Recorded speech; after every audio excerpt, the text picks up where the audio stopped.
Chairman of the Commission of Elections, Honorable George Erwin Garcia, Honorable Ray Bulay, Honorable Amy Ferolino, Honorable Nelson Celis, Honorable Ernesto Maceda Jr.,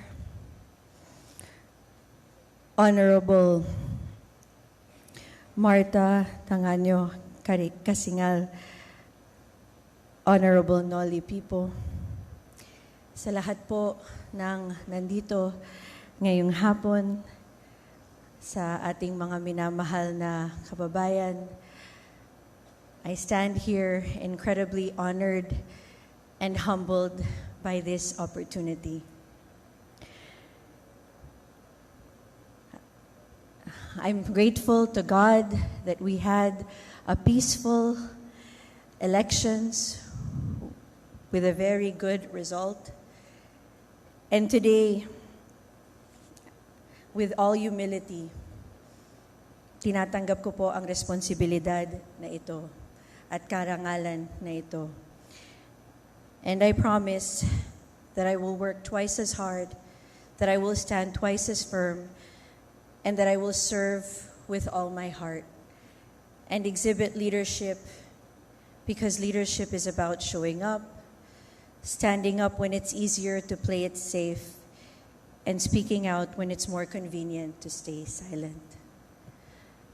I am overwhelmed by this moment because this journey hasn't been easy, and my heart is simply filled with love and gratitude.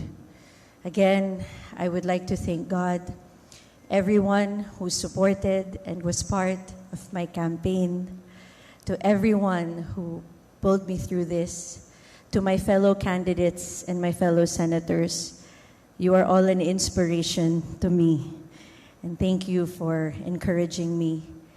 Sa lahat po ng nag-volunteer at kasama ko nung kampanya, maraming salamat.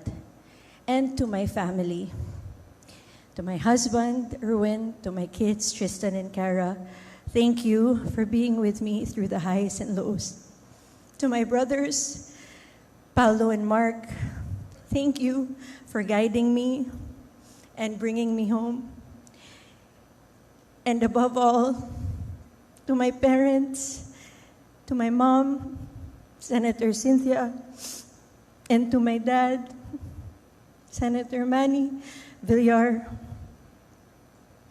Papa, I remember I told you when I was younger that it was my dream to be like you and to serve and to help as many people as I could.